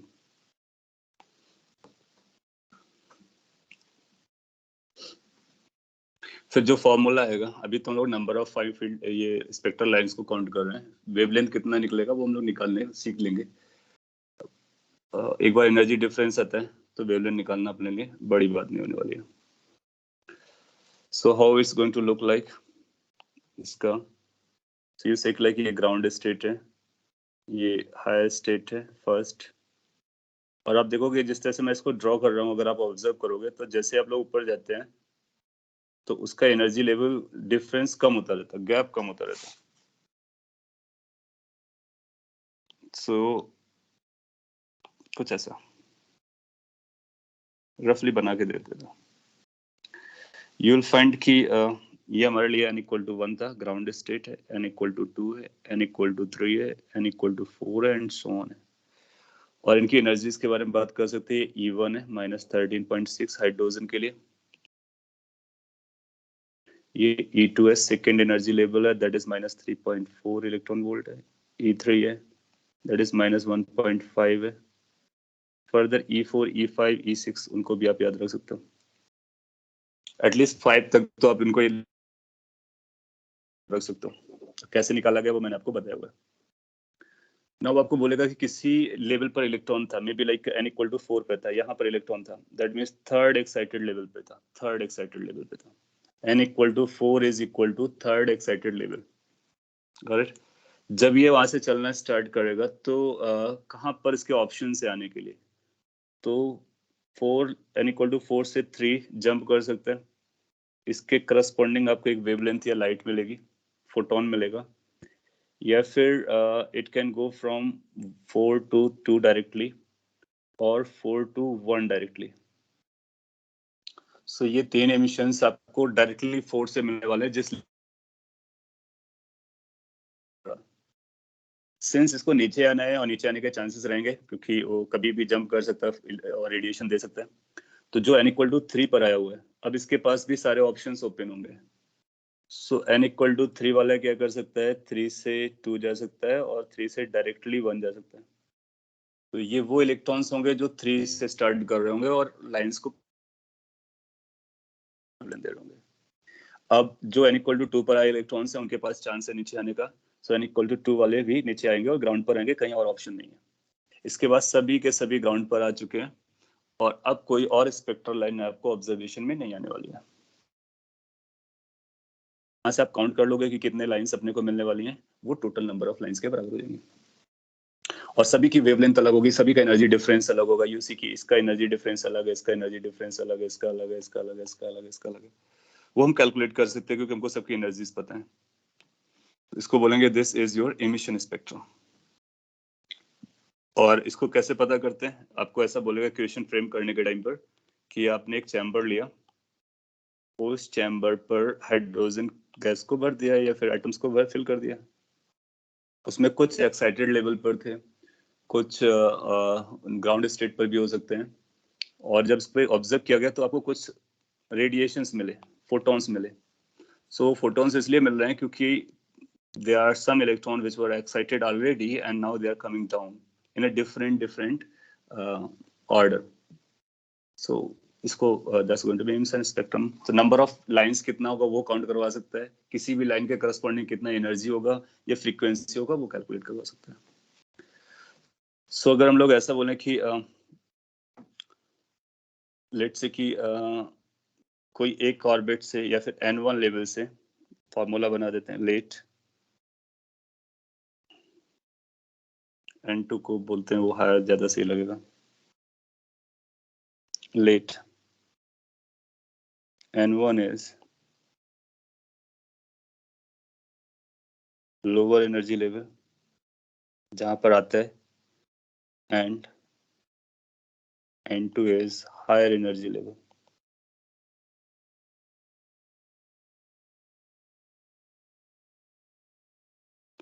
So energy difference कितना आएगा, इमिटेड फोटोन एनर्जी, फोटोन या फिर रेडिएशन कुछ भी नाम आप ले सकते हो, photon energy. So can we say कि जो इमिटेड फोटोन की एनर्जी होगी वो higher energy minus lower energy होगी, हायर लेवल का एनर्जी माइनस लोअर लेवल का एनर्जी। हायर लेवल का एनर्जी हायर के करस्पॉन्डिंग रहेगा, सो कैन वी से कि वो E n2 के बराबर होगा, और लोअर कितना होगा, En1 के बराबर होगा। नाउ वी नो कि कोई भी E हो डिपेंडिंग अपॉन n उसका फॉर्मूला चलता है। अगर हम लोग हाइड्रोजन एटम के लिए लिख रहे हैं तो फिर Z नहीं लगाएंगे, Z1 हो जाएगा बेसिकली, अदरवाइज हम Z लगा सकते हैं, तो जनरल के लिए Z लगा देते हैं। हम लोगों ने देखा था किसी की एनर्जी आती थी माइनस, मैं आपको वापस ले चलता हूँ उस फॉर्मूले पे, यहाँ पर किसी का जो एनर्जी था वो minus E0 Z² upon n² था, E0 जहाँ पर 13.6 है। सो इसको हम लोग लिख सकते हैं कि minus 13.6 Z² divide by n2 का square minus of minus 13.6 Z² divide by n1 का स्क्वायर। ना Z वही रहेगा क्योंकि एक ही एटम के बारे में हमारी बात चल रही है। सो जब आप इसको सिंप्लीफाई करोगे देन यू विल फाइंड कि E का जो वैल्यू है, ये बेसिकली बोर का जो एजम्पशन था उसमें वही फॉर्मूला हम लोग लगाने वाले हैं जिसमें final energy minus initial energy is equal to S by lambda होती है। तो यहाँ से एनर्जी गैप निकल रहा है केवल, तो ये जो एनर्जी गैप है that is going to be come as 13.6 Z², and you'll find it's like 1 upon n1 square minus 1 upon n2 square. So this is going to be the energy gaps. कभी भी आपसे बोलता है कि n equal to 4 से n equal to 2 पर आए तो बताइए कितना एनर्जी है, just use it for all of these, like कोई भी एटम क्यों ना हो जिसपे एक सिंगल इलेक्ट्रॉन रहता है उसको आप इस पे यूज कर सकते हो।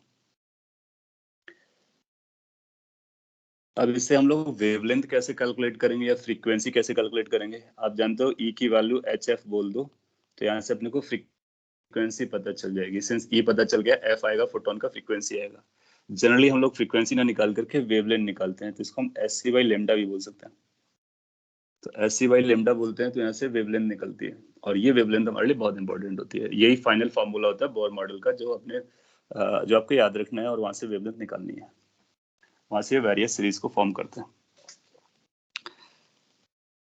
सो in case you have got it understood, तो इसको हम लोग नेक्स्ट लाइन पे वेवलेंथ के बारे में बात कर लेते हैं। सिंस अपने को पता है कि बोर ने एज्यूम किया था कि E की जो वैल्यू है final minus initial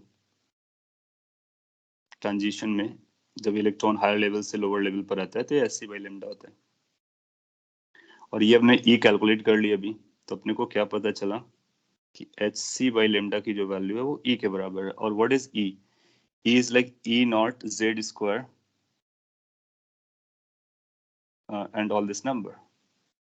So you'll find it's going to be like E0 Z² 1 upon n1 square minus 1 upon n2 square.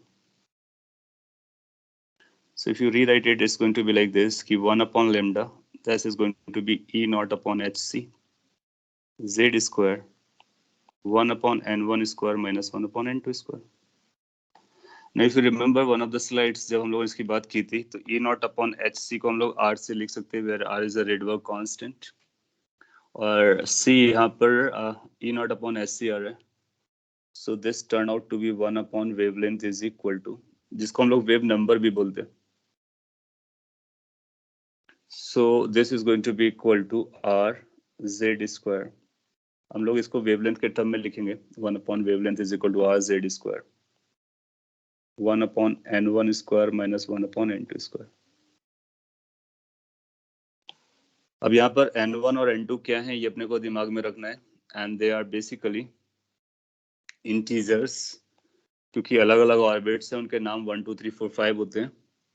Keeping one thing in mind कि n2 बड़ा है n1 छोटा है, क्योंकि ये पॉजिटिव आना चाहिए अदरवाइज ये नेगेटिव हो जाएगा. सो n2 is bigger than n1.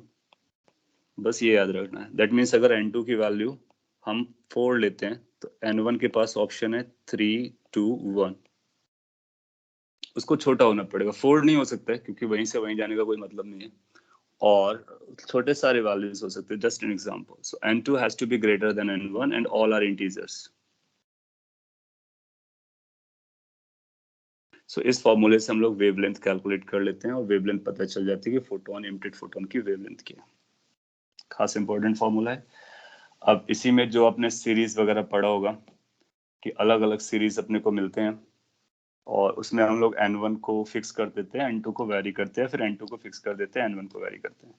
यहाँ पर देखोगे कि क्या होगा कि अगर n2 हमको फिक्स हो गया तो n1 के बारे में बता सकते हैं, या फिर n1 फिक्स हो गया तो n2 के बारे में बता सकते हैं. n2 has to be greater than that value of n1.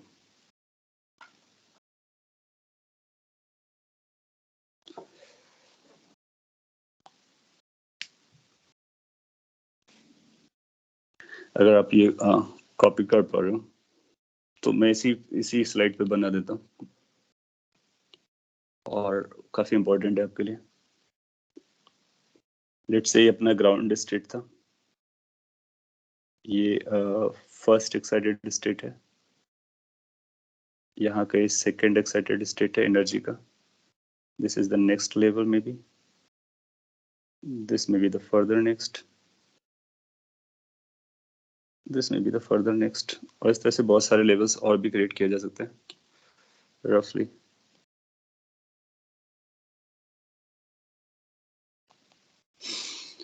So you know कि this is n equal to 1, n equal to 2, then 3, then 4 and so on.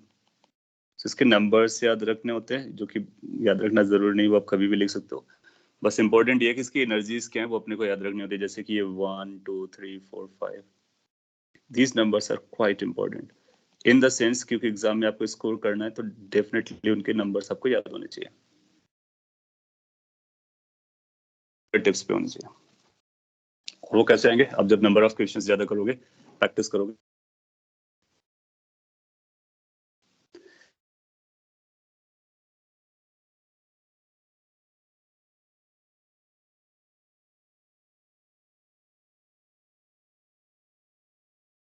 One पकड़ लेते हैं. That means ground state.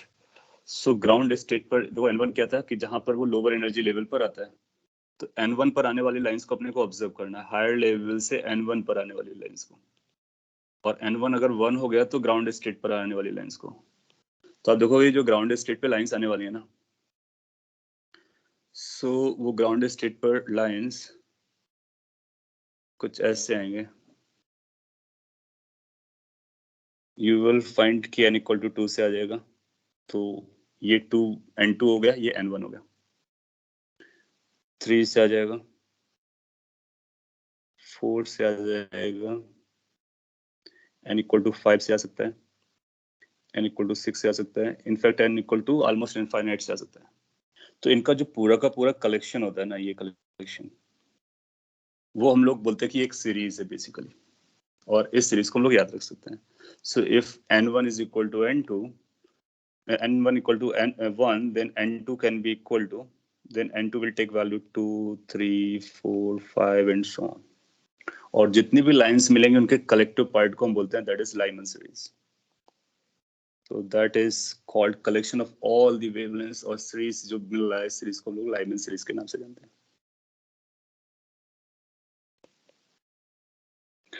Hydrogen spectrum में अगर हम लोग बात करते हैं H एटम पर, तो आप पाओगे एच एटम पर ये जो वैल्यूज आती है ना लाइमन सीरीज की, वो अल्ट्रा वायलेट रीजन में आती हैं। अल्ट्रा वायलेट रीजन का मतलब हुआ कि जो इलेक्ट्रोमैग्नेटिक फैमिली है, तो उसमें जो अल्ट्रा वायलेट वाला पोर्शन है वो वेव आती है। So these lights are ultra, these radiations are ultraviolet. काफी इंपॉर्टेंट इन्फॉर्मेशन है। उसको कैसे पता करेंगे? आप इनकी वेवलेंथ कैलकुलेट कीजिए और जो ये इलेक्ट्रोमैग्नेटिक फैमिली है उससे आप रिलेट कीजिए, तो अपने को पता चलता है। So that is your Lyman series.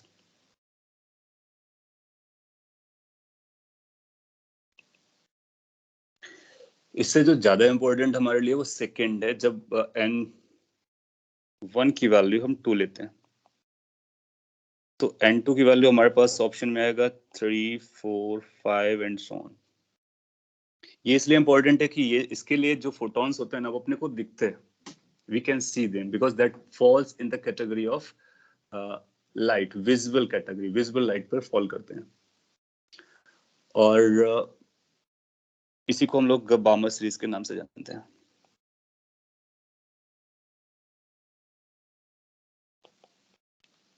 और ये विजिबल लाइट पे आता है, वेव वाले रीजन में। और वही हमारे आईज सेंसिटिव हैं, उन्हीं को देख पाता है, तो ये हमको दिखता है। और इसका अगर हम देखेंगे so it will be like कि 2 पर आना है, सो सीरीज कैसा आएगा? 3 से आ सकता है, जंपिंग 4 से भी हो सकती है इलेक्ट्रॉन की, 5 से भी हो सकती है, 6 से हो सकती है, और हायर लेवल से भी हो सकती है। So that will be known as Balmer series.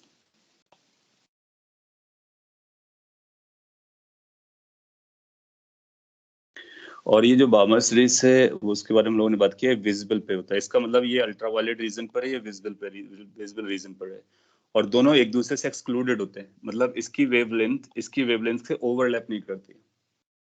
They are entirely in different zones, तो उनकी वेवलेंथ अलग अलग होती है। दैट मीन्स जो लाइमन की वेवलेंथ होगी वो बार्मर के लिए नहीं आएगी। मतलब कोई भी एनर्जी गैप इसके एनर्जी गैप से मैच नहीं करेगा, आप ऐसा भी बोल सकते हो। देन आफ्टर यूल फाइंड कि अगर हमने n को और भी हायर लेवल पे लिया,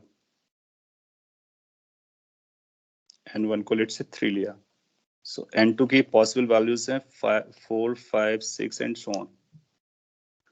सो उस केस पे आप देखोगे कि 3 पर जो आने वाली लाइट्स हैं, ये n इक्वल टू 3 पर है, तो 4 से आ सकता है, 5 से आ सकता है, 6 से आ सकता है।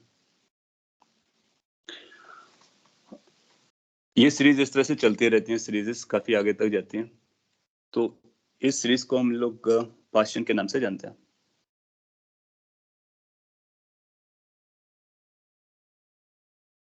पास्शियन सीरीज। तो पास्शियन सीरीज में अपने को ये याद रखना होता है कि वो कहाँ पर लैंड करते हैं। 3 पर लैंड कर रहे होते हैं।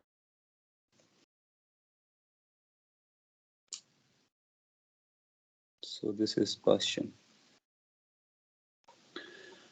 आप पाओगे जो पास्शियन का वेवलेंथ आता है, अगर उनकी हम वेवलेंथ कैलकुलेट करेंगे तो उनकी जो वेवलेंथ होंगी, these wavelengths are going to be ये अल्ट्रावायलेट हो गया, ये विजिबल हो गया, तो ये इंफ्रारेड रीजन पे जाता है। इंफ्रारेड, शॉर्ट में हम IR लिख सकते हैं, अब इतना समझते हो, इंफ्रारेड रीजन में आता है। इन सभी लाइंस, इन सभी सीरीज के आपको रेंजेस याद रखने होते हैं कि कौन सी रेंज कहाँ से कहाँ तक जा रही है। दैट मीन्स अगर हमको लाइमन सीरीज का रेंज पता करना है, let me ask you guys, you people must be knowing, क्योंकि आप लोग केमिस्ट्री में पढ़ चुके हो, फिर भी मैं इतना बता रहा। लाइमन सीरीज का अगर आपको मैक्सिमम वेवलेंथ निकालना है, मैक्सिमम वेवलेंथ, क्योंकि लाइमन सीरीज है तो कलेक्शन ऑफ वेवलेंथ होगा, और जो कि अल्ट्रावायलेट रीजन की है, तो उसमें एक मिनिमम वेवलेंथ होगा, एक मैक्सिमम होगा। सो मिनिमम और मैक्सिमम वेवलेंथ को हम बोलते हैं रेंज। सो अगर हमको मैक्सिमम वेवलेंथ अचीव करना है, सो लाइमन सीरीज के लिए ट्रांजिशन कहाँ से स्टार्ट होना चाहिए? n इक्वल टू 1 पर आपको आना है, और किस लेवल से ट्रांजिशन स्टार्ट होना चाहिए so that we can get the maximum wavelength. So अपने पास ऑप्शन हो गया 2 से, 3 से, 4 से, 6 से, इंफिनिटी से।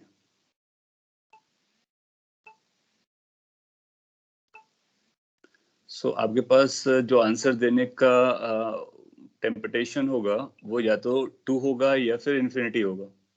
Then think carefully. You will find कि अगर हम 2 से चलते हैं तो अपने को ये एनर्जी गैप मिल रहा है, और जो इनफाइनाइट से आएंगे वो सबसे ज्यादा एनर्जी गैप मिलेगा. और एनर्जी की जो वैल्यू होती है वो वेवलेंथ के रेसिप्रोकल चल रही होती है, hc/λ. इसका मतलब जहां पर ज्यादा एनर्जी गैप आएगा वहां पर वेवलेंथ मिनिमम आएगी. सो अगर आपसे पूछा जाए कि मिनिमम वेवलेंथ कहाँ से मिलेगी तो आप बोलोगे इनफाइनाइट से मिलेगी. और मैक्सिमम वेवलेंथ कहाँ से मिलेगी? n=2 से मिलेगी. तो ख्याल रखना है एनर्जी और वेवलेंथ का अपना कनेक्शन कैसा है. तो infinity is a wrong answer, n=2 is the right answer. So n=2 से आपको मैक्सिमम वेवलेंथ पता चल जाएगी, इन्फिनिटी वाले से मिनिमम पता चल जाएगी. तो मिनिमम और मैक्सिमम से हम उसकी रेंज निकाल सकते हैं. और जब रेंज निकालोगे तो अपने को पता चलेगा कि लाइमन वाला अल्ट्रावायलेट पे था, ये विजिबल पे था, और ये इंफ्रारेड पे था. ये यही खत्म नहीं होता है, और भी कुछ पोर्शंस होते हैं इसके सिमिलर टाइप के होते हैं, ब्रैकेट और फंड. तो नेक्स्ट में हम लोग ब्रैकेट और फंड को भी मेजर कर सकते हैं. तो इसके बाद जो मिलता है, यहाँ पे स्पेस कम है तो थोड़ा सा मैं कॉन्ट्रैक्ट करता और कंप्लीट कर देता इसी पार्ट में शॉर्ट में. सो अगर हमने n को 4 लिया, n1 को, then you will find n2 की जो वैल्यू है 5, 6, 7 जैसा कुछ आएगी. और ये जो देने वाला है अपने को एक अलग से सीरीज मिलेगा, उस सीरीज का नाम हम लोग बोलेंगे ब्रैकेट.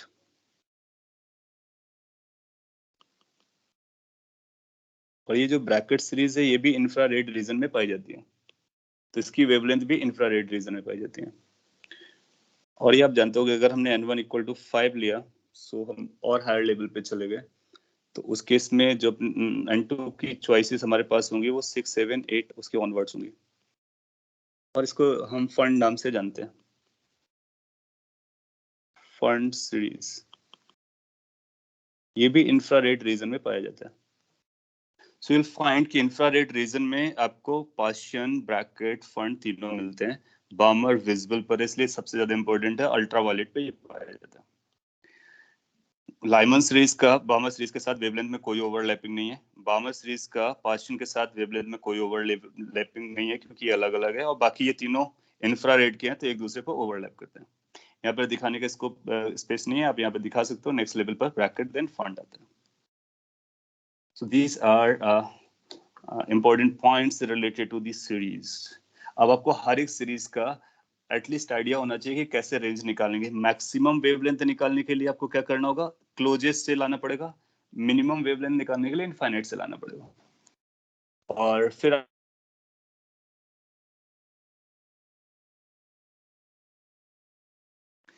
ओके, सो ये आपका हुआ बॉर मॉडल के रिस्पेक्ट में, और बहुत इंपॉर्टेंट है आपके लिए. लेट मी टेल यू, अभी परसों ही अपना ये एडवांस पेपर हुआ है, और अगर आप पेपर देखोगे, मैंने आपको पेपर शेयर किया है, आई एम एक्सपेक्टिंग कि आप लोग उसको देखोगे. सो मल्टी करेक्ट में एक क्वेश्चन आया हुआ है. Read this question in front of you, you will feel the importance. ये एडवांस का पेपर है और ये 4 मार्क का क्वेश्चन है, और जो हम लोगों ने आज पढ़ा है काफी कुछ रिलेटेड है और इजी है. आप इसको घर पे ट्राई कर सकते हो और चेक कर सकते हो. बट मैं आपको यहाँ पे बता था क्या बोलता है. Which of the following statements is are correct about spectrum of hydrogen atom. We are just talking about the spectrum of hydrogen atom. उसके बारे में कौन से स्टेटमेंट्स करेक्ट है ये पूछ रहा है. ये 2021 का एडवांस का पेपर 1 का प्रॉब्लम है, और ये ऐसा क्वेश्चन है कि आपने बेसिक लेवल पर अच्छे से समझा है, आप आंसर कर दोगे. इसके लिए कोई एडवांस जैसी चीज की जरूरत नहीं है. पहला ऑप्शन देता है कि ratio of longest wavelength. We just talk about longest wavelength कब मिलती है, and shortest wavelength we just talked about. Balmer series is 9/5. So let's take this option A as a question. क्या आप चेक कर सकते हो कि ऑप्शन ए करेक्ट है या इनकरेक्ट है? We will go for rest of the options maybe later. So this is a question as of now. Balmer series जो भी हम लोगों ने बात की, here back side, that's a Balmer series. इस बार्मर सीरीज में longest wavelength, maximum wavelength, shortest wavelength, minimum wavelength दोनों निकालो. That means you need to choose N2 accordingly. N1 is known to you. Expression is this. Wavelength is here. N1 अपने को पता है. N2 choose करनी है दो केसेस पे, फिर उसका रेशियो निकालना है और चेक करना है कि 9/5 आता है या नहीं. Everybody should try. Everybody. You need to say whether it's correct or not.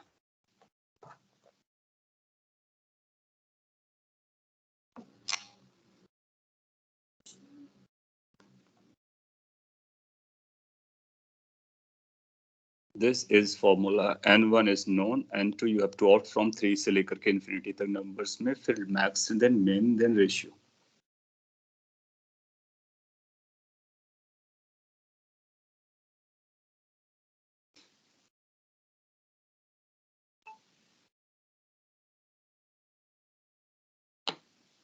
Dheeraj, you are getting 9/25. Okay.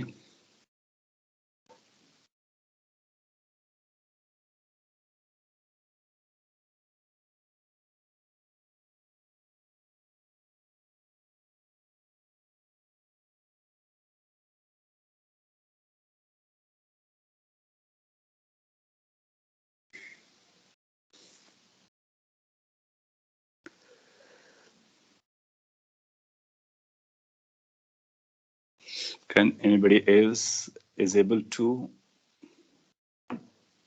answer? 9/4, 9/5 right है, 9/5 right है.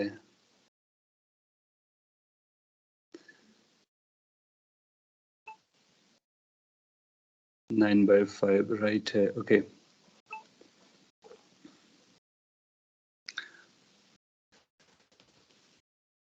Okay, ये अभी last to last day test हुआ है एडवांस का, you must be aware of.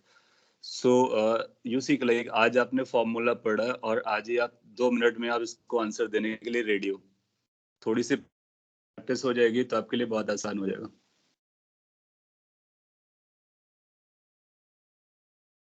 हाँ, वो आप जो भी जानो वो आप कर लो, बिल्कुल कर सकते हो.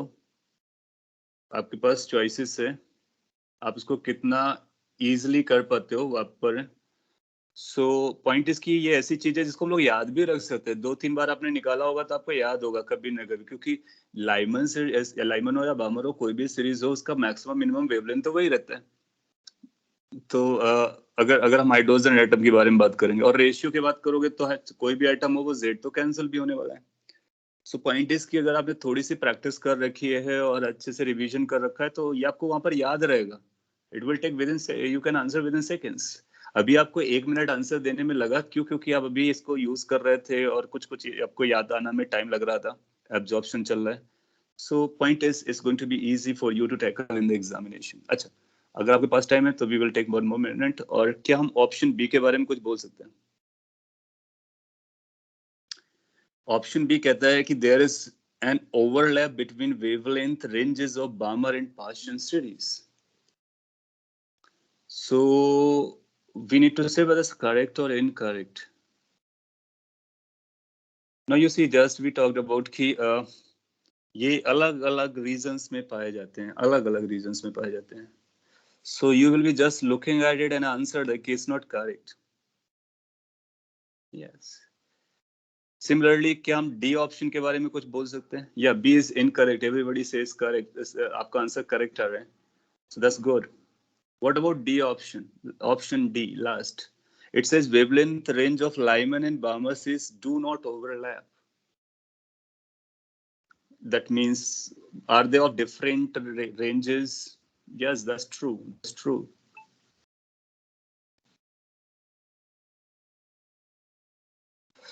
Now, then you can check at home.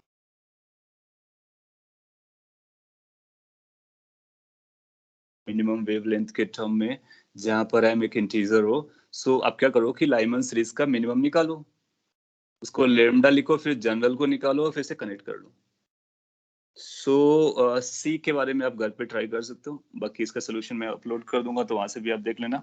So point है, वो क्वेश्चन बताने से हमारा इंटरेस्ट इस बात पे था कि ये जो मॉडल है हाइड्रोजन एटम का आपके लिए एक्सट्रीमली इंपॉर्टेंट है। क्यों? क्योंकि वो एग्जाम में आता है, उससे मार्क्स आना होता है आपको उसकी प्रैक्टिस करके फिंगर टिप्स पर उसकी एनर्जीज की वैल्यूज, कॉन्सेप्ट्स, सीरीज के बारे में, और ये emission and absorption spectra, and साथ ही साथ वो एनर्जी से पहले जो हम लोगों ने रेडियस वगैरह के बारे में पढ़ा था वो आपको याद रखना होता है।